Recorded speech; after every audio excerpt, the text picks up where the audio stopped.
very high repute, Minister of the Federal Republic of, former Minister of the Federal Republic of Nigeria, a quintessential entrepreneur who has a lot to show for his success.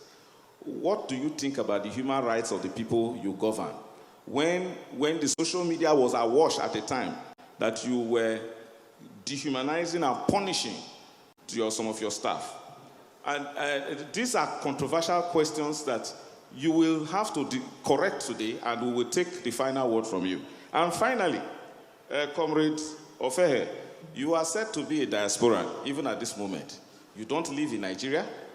You are very proud of Rotterdam and Netherlands and the things that they do.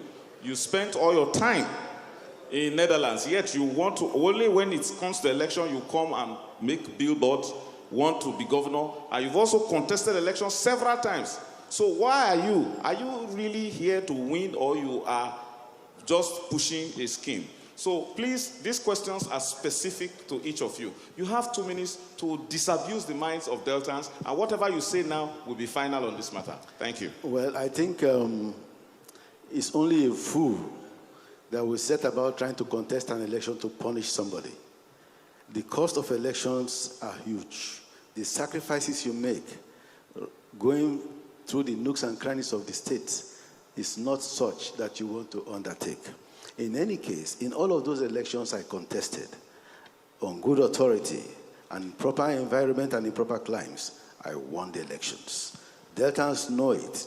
Why are you contesting? Yes, we are contesting because we believe that there's an injustice in this state. We are contesting because we are saying Delta cannot be defeated by a few people. We are contesting because we are saying some persons cannot use non-existent votes to come to form government in Delta State. We are contesting because we have not seen anybody who can stand up to these persons. Therefore, until we have justice, until we are liberated, until Deltans can cast their votes and they count, we will keep on standing for what is right, irrespective of whose ours is God. Thank you very much, Chief Ogboru. Now to Deacon Pella. Deltans don't know me. That's what they say. However, I have a political pedigree. My father was a member of the Midwest House of Assembly. My elder brother was a member of the Bendel House of Assembly. I contested election in Delta State for the first time as chairman of my local government in 2020, between 2020 and 2022. That was the first and only time the PDP had its direct primary, which I won. But the system in Delta State did not let me become governor. Become chairman. Now, I have stayed involved in the political process. However, this time, when I chose to run for governor,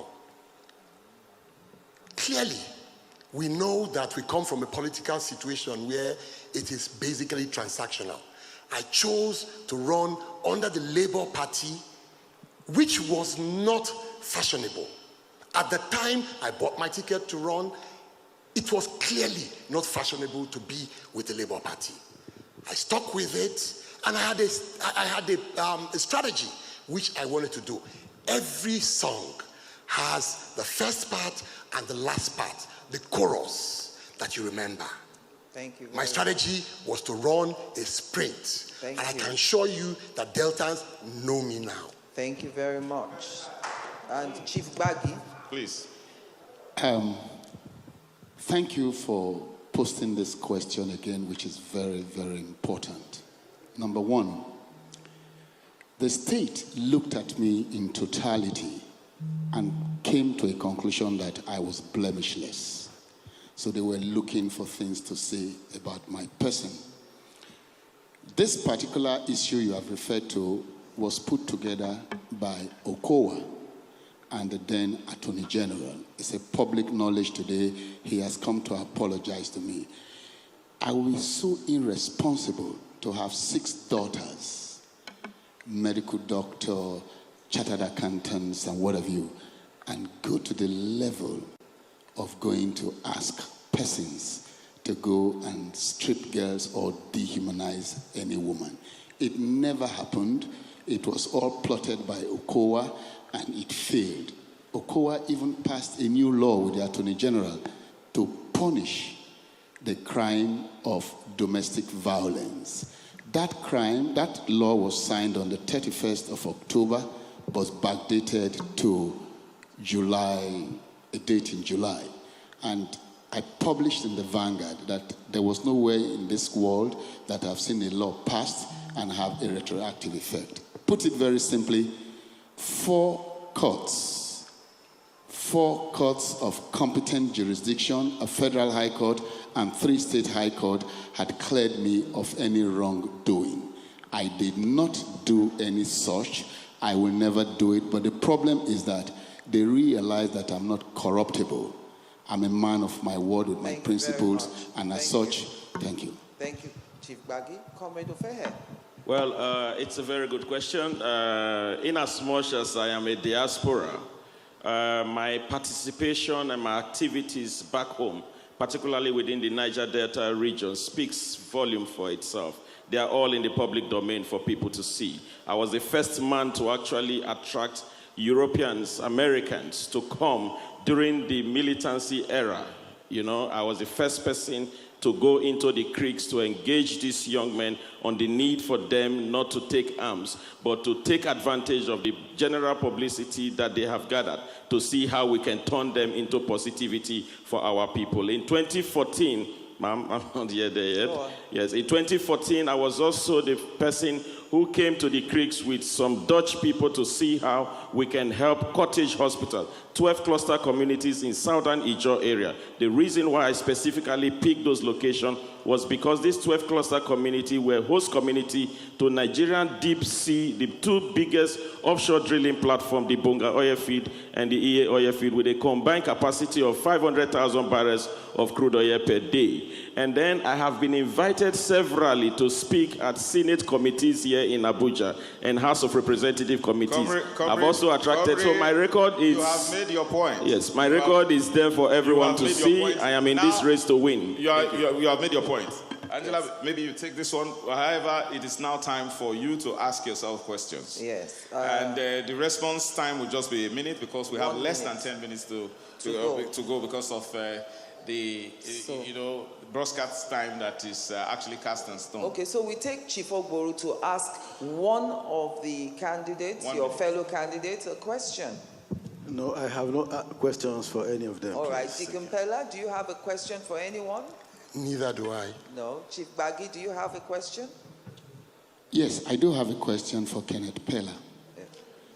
There is this controversial issue of Ken Pella having embezzled 100 million, and he was tried and indicted.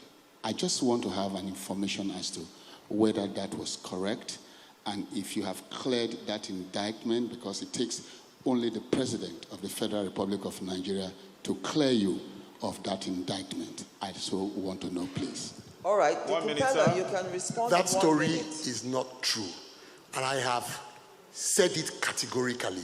If it is true, publish the indictment. If I did a criminal offense, arrest me. Is it true that you were fired by the Delta State government? It is not true. All right. Comrade Ofehe, do you have a question? No, mine is not a question. Mine is an appeal to my daddy here. 1 minute. And Chief Great Oveji Ogboru. Yes. Daddy, you know, I've followed you for many years. I love you so much. You know, you were one man who stood out for me. You encouraged me while I was in the university. And in 2019, when I wanted to become a candidate for the APC, you know, after much pressure, I stepped down for you. And I know how much you want to see a better Delta state. And I know how much you love this state. And that is why you have worked tirelessly over the years. Are you campaigning for him? No, I'm coming. I'm not done. I'm not done. Your 1 minute is about to be over. I'm not done yet. Your 1 minute. But I want to appeal to you here, Daddy. Please, support me in this race. No hand claps. Give it to me. So, I will ensure. I'm not done yet. I'm not done yet. I'm not done yet.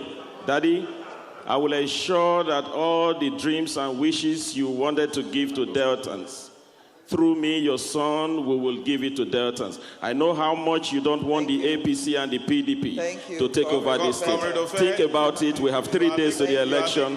Thank you so much. God bless you. This is campaign. Hey, this is campaign. Well, my simple.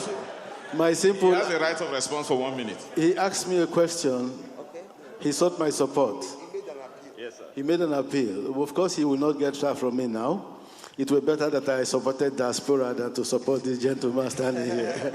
The time for you has not come. I think we should do what you did in the last election, step down again, and let's do this business for the last time. All right, Please, before we go further, yes. we have a fact check from the Nigeria Fact Checkers Coalition, NFC, and this fact check relates to something that Comrade Sonny Ofehe of the Young Progressives Party had said. He made a claim that Delta State has the second highest debt profile in Nigeria. Now, according to the Fact Checkers Coalition and according to data from the Debt Management Office, Delta does not rank second. Delta ranks second highest in domestic debt with 272.6 billion naira, and that's of September 2022. However, Delta owed $60 million as at the end of June 2022, ranking it 18 among the 36 states in the domestic and external debt combined. In other words, they're saying that Delta does not have the second highest debt profile in Nigeria. All right, thank you, fact checkers. We have a minute or two to go, and this is time for the unity. Arise News has made it possible for this to happen, and all of us here, including those of us on this other side, are from Delta State, so that we can talk to ourselves and for once save our state. And we've been quite frank with ourselves today, and now it's time to express that show of unity by now asking the candidates to exchange handshakes, and then we'll proceed to have a group photograph. It's been quite a worthwhile time for these candidates that have